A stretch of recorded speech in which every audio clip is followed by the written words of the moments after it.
Hey guys, how you doing? It's Henry and Mowers and Blowers. Welcome to another episode. It's a scorching 37 degrees today, so I figure I'd come out here in the sun, try to fix this Toro recycler with a Kohler Xt675 engine on it. This appears to be the older carburetor style with the older air cleaner cover, because in more recent years this became more square as opposed to elongated rectangle shape. So this is the super older one. Anyway, as you can see from the evidence, there's quite a lot of rust residue there where the nuts are that affix the air cleaner base cover on there, which means that this was probably left outside. In a recent episode where I did a review on a boroscope, I actually boroscoped the gas tank, and there's some sediment where the inside filter is, you know, the mesh filter in there. It's a little bit of debris, so I'd like to blow it out. When we first got this for free,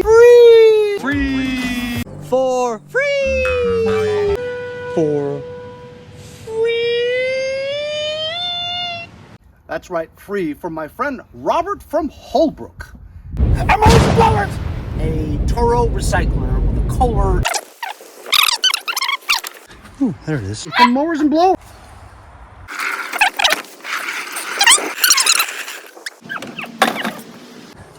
So we got 75.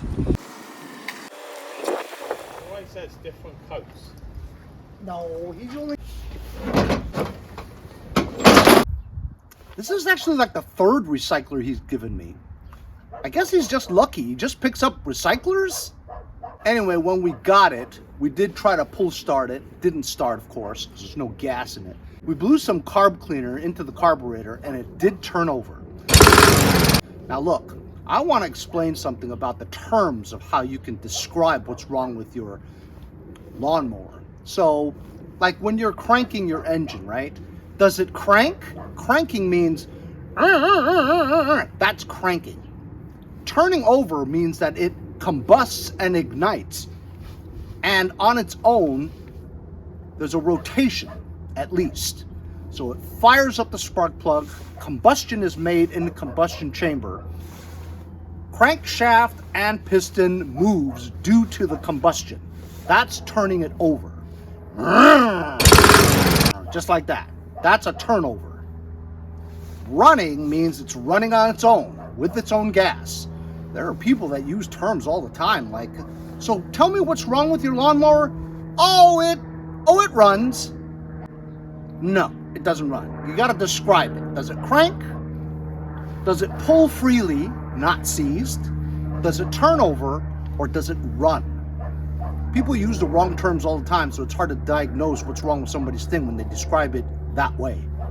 Anyway, this appears to turn over, pull freely. Doesn't have electric start, so it doesn't crank. You gotta pull start it. So what we didn't test was the fact that it turns over with fuel by spraying. But what if the carburetor's clean and all you need is gas? Because it doesn't have gas, it's not gonna turn over or start. So we're gonna just try to put gas in it. I know it's probably not gonna work because a carburetor probably needs cleaning, but you never know. But first, before we put gas in here, you gotta blow out the sediment inside the gas tank. I'm gonna use my air compressor. So because the gas tank, in that area, the way it looks, we usually wouldn't pour this down like that because I'm afraid of engine oil dripping down into the carburetor, but you know what? There's no gas in it or anything like that, so I'm just gonna open that up. Plug my air gun in here and blow.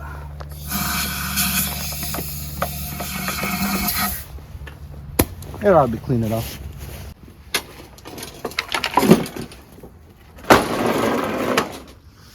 There we go. That's pretty clean.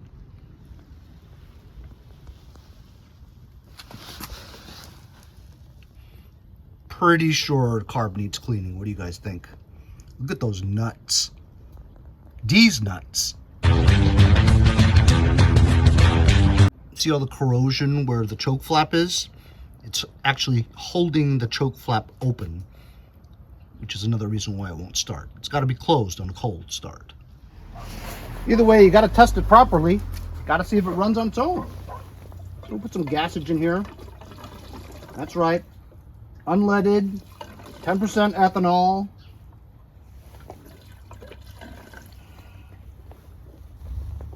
'87 octane. I'm amazed that there are no leaks with gas in it.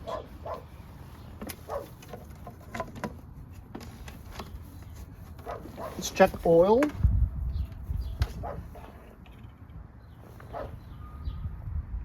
Some oil in it, pretty clean. Got to make sure there's no water in it. If you see a milky milkshake substance, it's water. Let's try to pull start it a couple of times. It'll turn over without spray.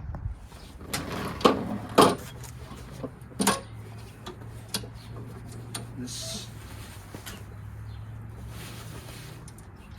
cable is very sticky. Won't return, but it does pull.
Because of the cable, it won't stop.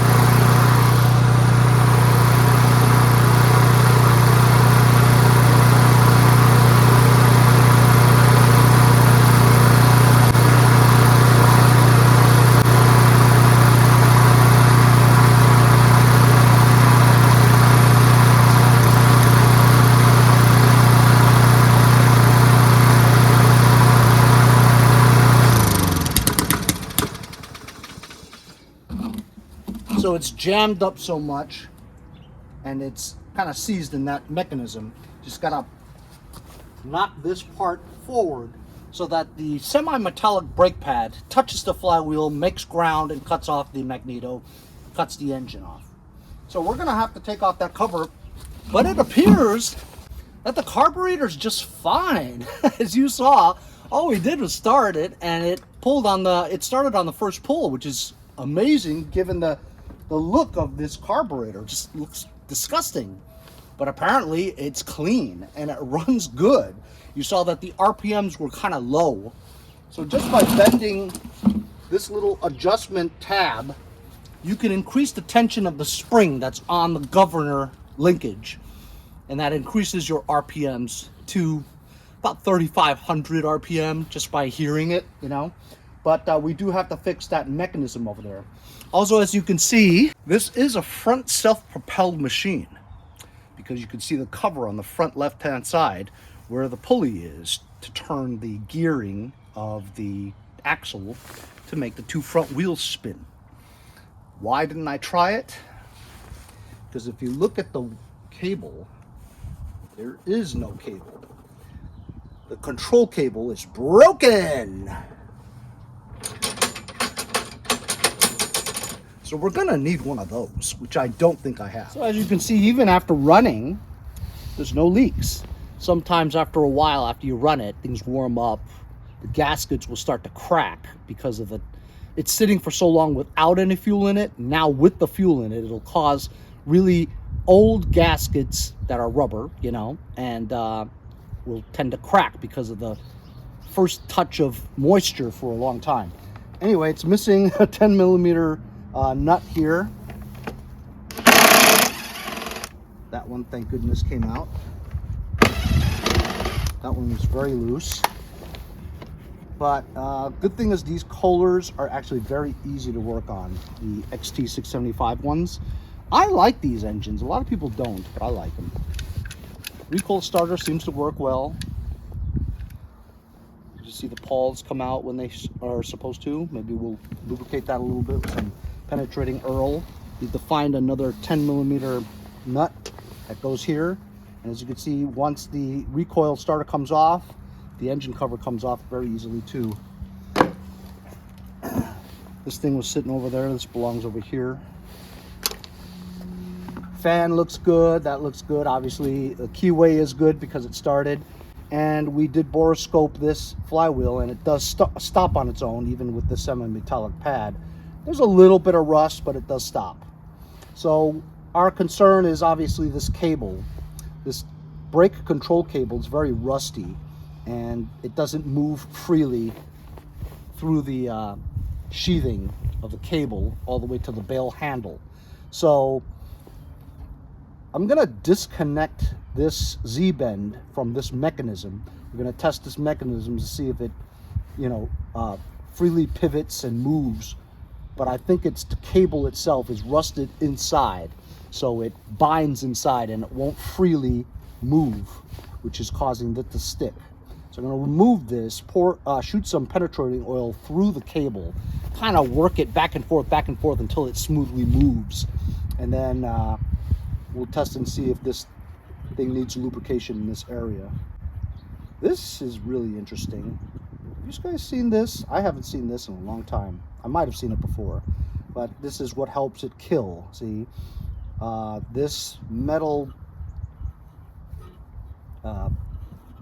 springy little metal piece is connected to this mechanism, which connects to the kill wire onto the magneto. Sometimes just a wire, but this ensures a good ground when it touches the flywheel. You're probably thinking to yourself, well, yeah, it runs on the first pull, but is he going to clean the carburetor given the amount of corrosion around the choke flap as well as the nuts? Well, look, why fix something that's not broken? You could risk screwing it all up and it doesn't run at all. If it runs good, well, why mess with it? It runs. That's what the lawnmower is supposed to do, run. When you pull the handle, it starts and it runs. The indication of any kind of errors we have is the brake control cable. So am I going to clean the carburetor? No. It runs fine. I can see that there is a little bit of residue here from dripping oil, gas. So that's what I was talking about before with gaskets that haven't been touched by fluid or gas or any kind of moisture. Once it does all of a sudden now touch gas, maybe cracks, seeps a little, whatever. This is not a bad leak. We'll see that after saturating it with this fuel for a while, whether it continues to leak, but we're talking about a couple of drops here. Not a big deal. I will use carb spray and blow and clean the corrosion a little bit. The nuts, these nuts are what they are, just nuts. I will have to kind of finagle some kind of air filter for this because I don't believe I have this older kind of Kohler air filter. It's elongated, not the square kind which you could use, but I might have one. I'm not sure. I have to go look around. But right now we're going to disconnect this brake control cable from the brake mechanism and the handle and try to have it loose. So it's pretty easy to remove. Sometimes if you have enough slack, you just take the Z-bend and you bend it out. There's not enough slack. So what you do is you disconnect this so that you do have slack. Now the Z-bend will come out, as they say in Canada, stick that back in. Now disconnect this part since you have the slack, right? And I can't even pull any slack out. Get some pliers. because we're talking about fluids and leaking and all that. Let's be a little safe. Put a piece of cardboard here so you don't make a mess of your driveway. So we know it's disconnected on that side. You should be able to just pull some slack out. Of course I can't. Oh, son of a bitch.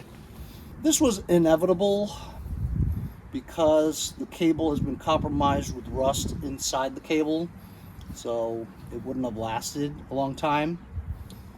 I had to pull that to see if I can get it loose, you know what I mean? Whether I have another cable like that, I have no idea. I doubt it. So I might have to spend some money, believe it or not. Oh my God, what a fucking nightmare! Push those tabs in. And it comes out.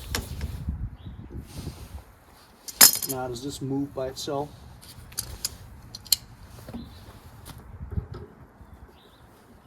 It does. So the issue is the cable, not the mechanism. However, we're here. Let's lubricate the spring a little bit. On to finding some cables. This particular kind of cable works in conjunction with the self-propelled cable. It's this square thing that allows two cables to go through it. I definitely do not have those. Might have to go buy the combo because I need the cable for the self-propulsion and I need the cable for the brake control. I'm gonna look around. I doubt I'll have it. Nope. So in one of those bins, I did find one cable that pulls freely.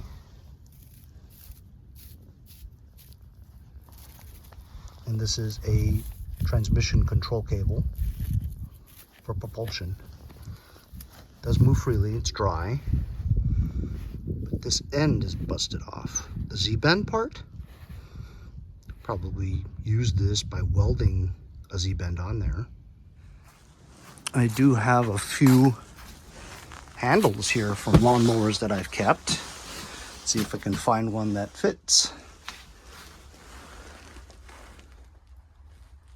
What a disaster. These are all lawnmower parts that I've accumulated over the past 6-7 years. Trying to use up all this wood over here so that I have more space for it. I'm gonna go through these handles here. Holy shit.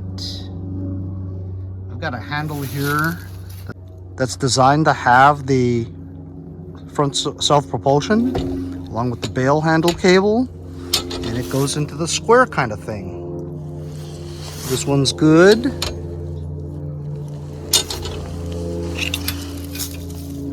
They all move freely. This one's a little frayed. A little kinked. I think we can make this work. So it's the jet nut gasket. We'll address that in a little bit. Seems to be leaking. Clean this area just so I can keep an eye on that leak a little better, because you can't see nothing. I'm sorry, you can't see anything with it yucky like that. You gotta make sure you see where the dripping is. I'm gonna remove the cables from this old handle to that.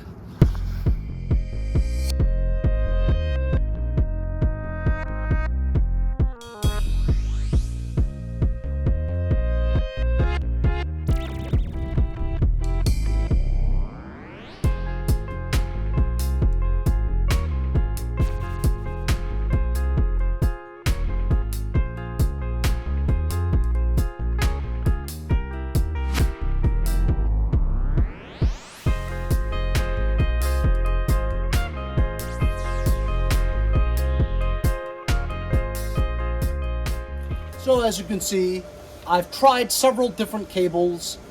The one that was moving freely was too short. It came up to about here, which doesn't make any sense, but I did get one to work. I had to adapt that square thing over here. So the only issue now that I have is I do have a brake handle cable that works. Check it out. Yeah. So now I'm working on the transmission engage, front self-propelled engagement cable. So here's the issue I'm having. So the cable I do have does work, pulls freely and stuff. Problem is the Z-bend is busted. So this is the original Z-bend off the original one.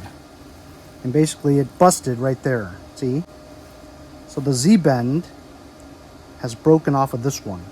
So what I'm gonna do is, I'm gonna weld this Z-bend onto this one. And then we'll have a Z-bend for this. Get it? I'm gonna try it. Never did it before.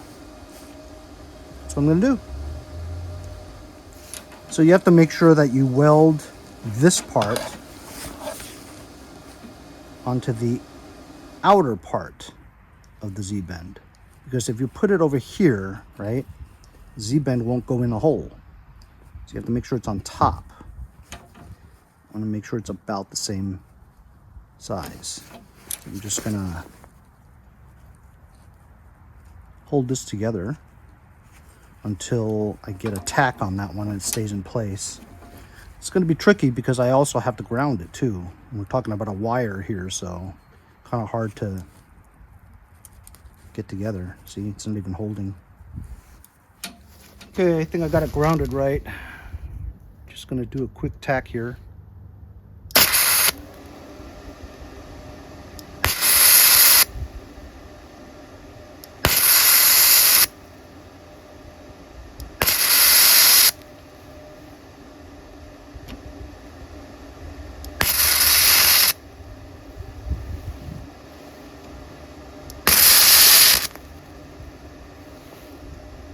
That's no good. It's melting pretty good.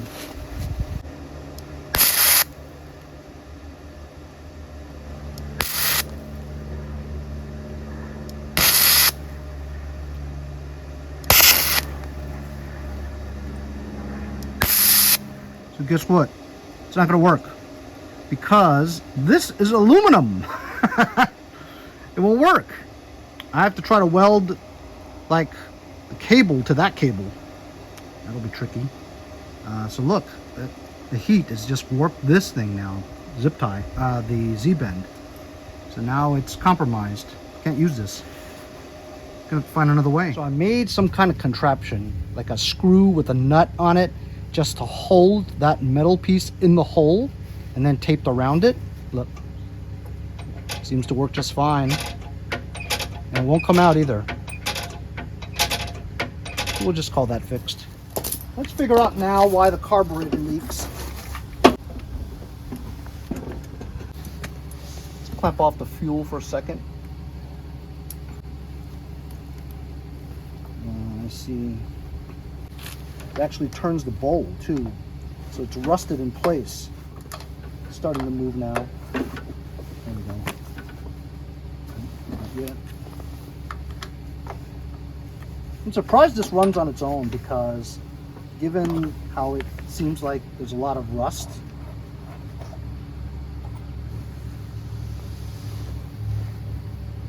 Look at that. There's a lot of evidence of rust in the bowl. How is it running so well? Rust gets in the way of the gasket, which is almost non-existent. There's almost no gasket on here. This bowl off. That's why it was running. It's not terrible. Not too bad. Bowl gasket looks good. I'm gonna see if I have another bowl. I don't really want to clean that. Found a couple of carburetors. You can tell the Kohler ones because it has this like curved angled bracket on top, and they both have bowls. And this nut has a new looking gasket on it. See? This nut has like no gasket on it. However, this is a little longer. And this bowl is much cleaner than this one. And let's see about this bowl and this gasket. And that's why I don't throw stuff away, even though I had to change this.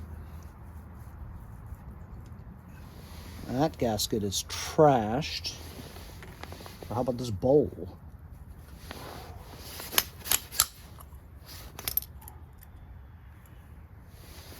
That bowl's pretty good, but in worse condition than the other one. I think we're gonna just try the other one. Let's compare the two, make sure they're exactly the same. They look identical. Identical. This is much cleaner, see? No sediment at the bottom. A little bit of a spray out, it'll be all right. I'm gonna make sure this bolt fits all the way in because look, it's slightly longer. That's what she said. I wonder if that'll be a problem.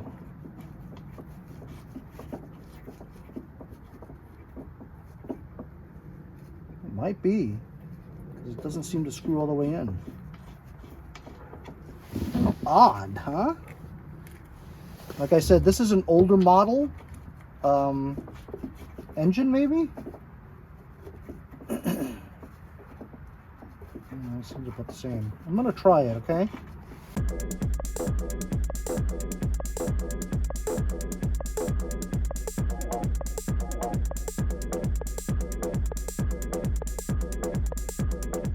So I just tightened the bolt.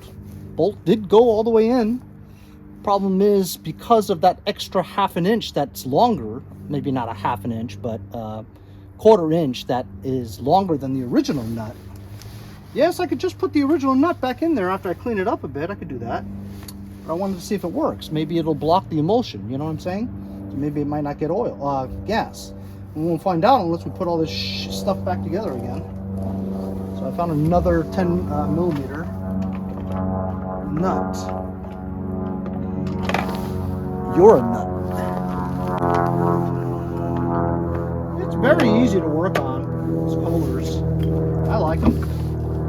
A lot of people don't like them, I don't know why. I think they run pretty well.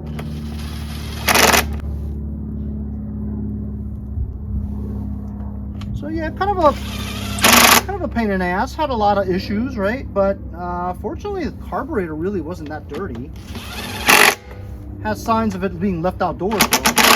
Some rust, but not really any ethanol.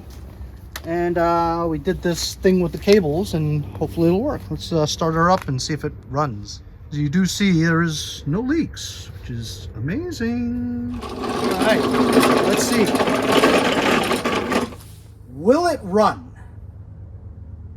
And then if it runs, will the self-propulsion work from my new cable? We'll find out. First pull.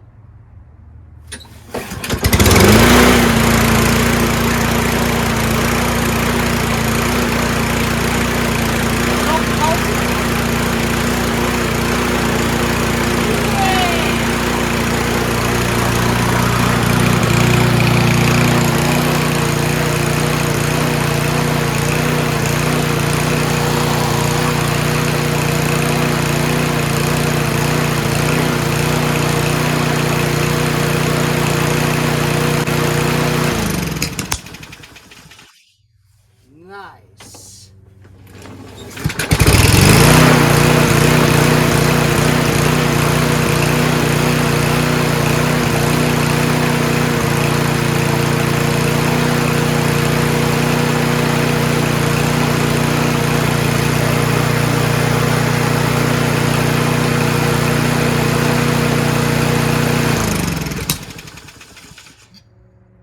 Nice. And it stops well. You're gonna get a backfire now and then, you know. So there's a little bit of corrosion here along the choke because you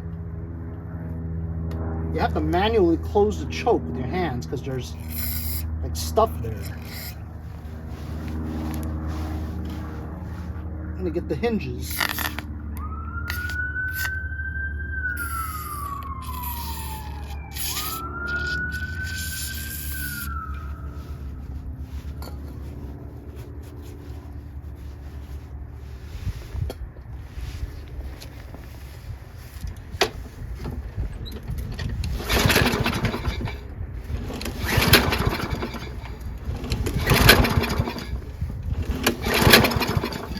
Dum dum dum. Ah, it's choke closed by itself. I think I flooded it. You think?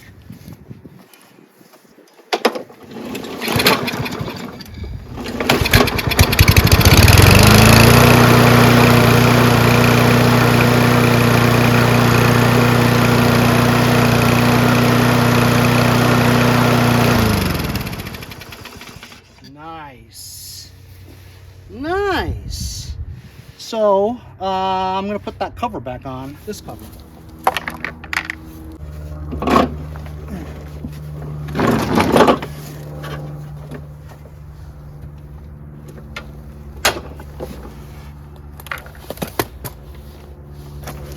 Inspecting the bottom here, as you can see.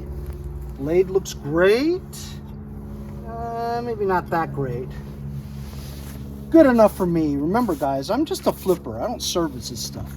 I gotta put a little bit of oil in there, but I only sell stuff that I find for free, and I just get them running. That's it. When they pull the handle and it runs, that's all I need it to do. The new owner can go crazy servicing it like a Rolls Royce. But yeah, like I said, I just get it running. That's it. I mean, I'll make sure there's enough oil in it.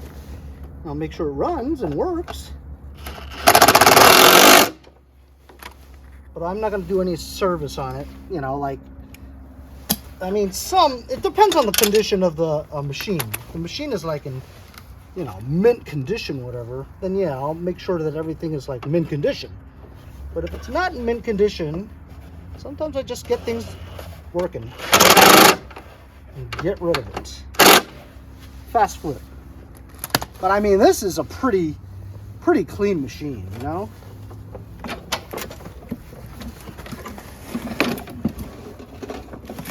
Self-potion working and everything. It's great. Now I gotta find an air filter. See, I could just put the old air filter in there, which I'll probably do if I can't find one. But I'm gonna at least attempt to get another air filter. As long as it fits, that's all I care about. Or even kind of fits. You gotta make sure this area is clean, because this is before the filter, you know what I mean? Anything before the filter is gonna just suck right into the carburetor. The carburetor mouth is kind of like a vacuum cleaner when it's running. Sucks whatever into this mouth. That's why the filter's there. Some people run it without a filter. I'm like, you're just asking for trouble. You can have dirt from the lawn and grass and stuff go right into the carburetor. Now you're screwed. You know, I wanted to say something else.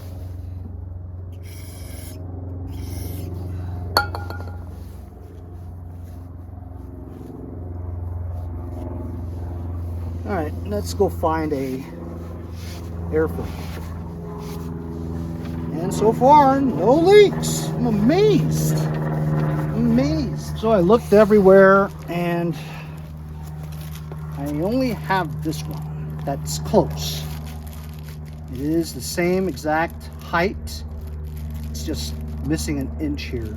So I figured this is where you need to block it. That'll be just fine. Either that or I'll use the old one. I know you're curious. Hey, what if you put the old one back in? Will it still run? Bitch, should we try? I mean, it looks dirty, but if it still filters air and allows enough through to get it to run just fine, and you guys heard how it sounded before without an air filter, right? I would suspect the RPMs will be lower now putting the filter there, because not that much air as before is getting through. I think it'll still run. I think it'll still run just fine. As long as it keeps the dirt and the dust out. That's all you want.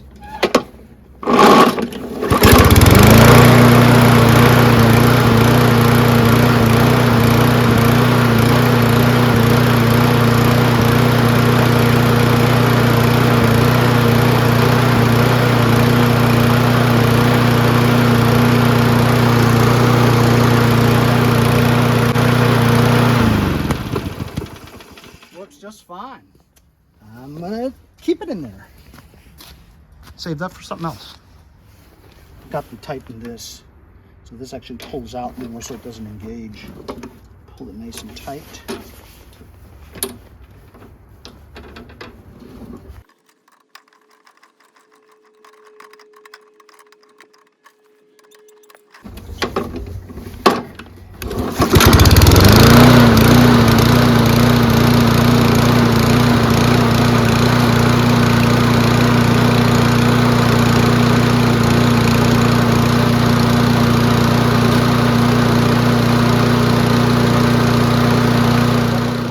Back in. So it's to prevent the air filter from being pushed too much in to cover the mouth of the carburetor. At least that's what I think it's for. It goes right like that. There's a channel that brings stuff to there, and it prevents, yeah, I mean it does, it prevents these fibers here, or this filter, from pushing in too much. It gets in the way of the choke flap. It's kind of important, I guess. Not that we could tell today because it ran just fine.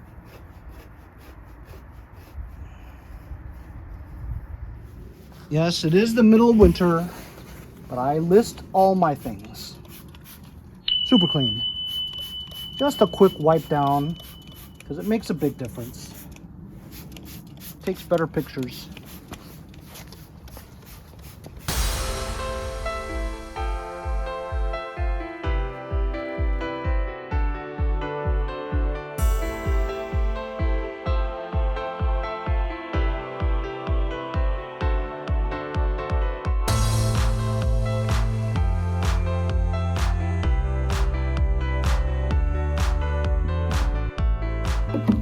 Because I don't know when I'm going to sell this, I don't want fuel to be left in here for the rest of the winter. So I'm going to disconnect this fuel line to the gas tank and drain the gas that I poured in there for testing. I know it's a pain, but it's even more of a pain if I have to clean this carburetor come next spring, you know?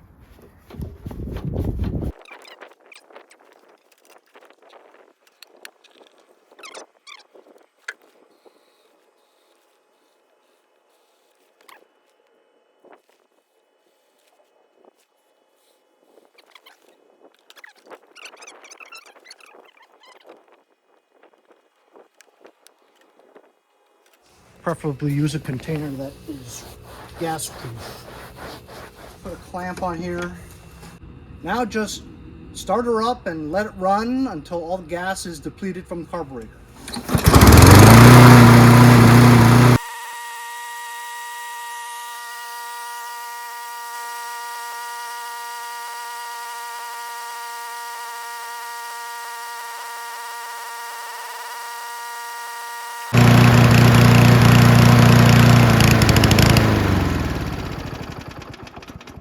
There we go. Now we got no gas left, which is what we want.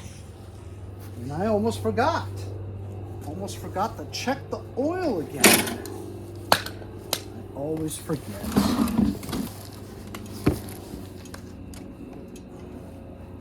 There's going to be a lot of oil because it was just running.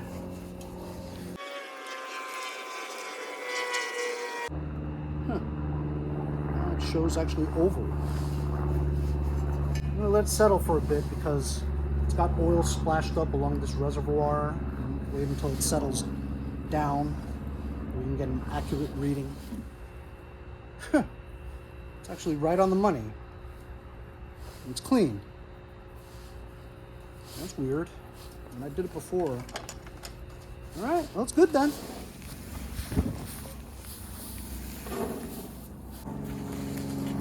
So how about it, guys? We got this for free from my friend Robert from Holbrook. This is like the second or third recycler that he's given me. We got a couple control cables, the bell handle cable and the front self-propelled engagement cable worked out. It was a little unconventional, of course, but I didn't have to spend any money. So we have zero money in this thing. Carburetor surprisingly did not need to be cleaned, which I'm completely awestruck about. It had some rust around the nut, which caused the gasket to wear out and leak from the nut gasket. Got an old Hipa carburetor that I had lying around, took the bowl off, used that nut and gasket, put it in, ran great, no leaks whatsoever. Adjusted the RPM from the tab on the tension spring for the governor linkage. That gives you the RPMs that you want. It was running kind of low. Checked the oil a couple of times. I thought it was low, but it's right on the money and it's clean. Got the self-propulsion to work because we added that control cable to the self-propulsion. Adapted it to fit on that thing, even though we had a broken Z-bend. Filled it up with gas, fired right up, ran great. Drained the gas again to winterize because I don't know when I'm going to sell this thing. I don't want ethanol to break down and me having to clean this carburetor again come spring when I need to sell it. But right now it's completely dried out, winterized, has no gas into this machine whatsoever. So next spring when I'm ready to sell it, just put gas right in there. This will fire right up. Wiped it down with some super clean, took some pictures of it. I think I'm going to sell this for $225. Normally this is like a $300 mower, but has some rust areas along the deck. The wheels aren't very good, kind of bald in the front. Engine runs great, and of course we've got this slightly jigged bail handle cable. So I'm not going to ask for $3, of course. So $225, take as low as $175. That's what I'm going to do. I'm going to list it now because I'm telling you, there are nuts out there who will buy a lawnmower in the middle of winter. I don't know why, but they do. Hope you guys enjoyed the video. Remember to like, share, and subscribe. It helps me continue to make small engine content like this one. We'll see you guys next time on Mowers and Blowers.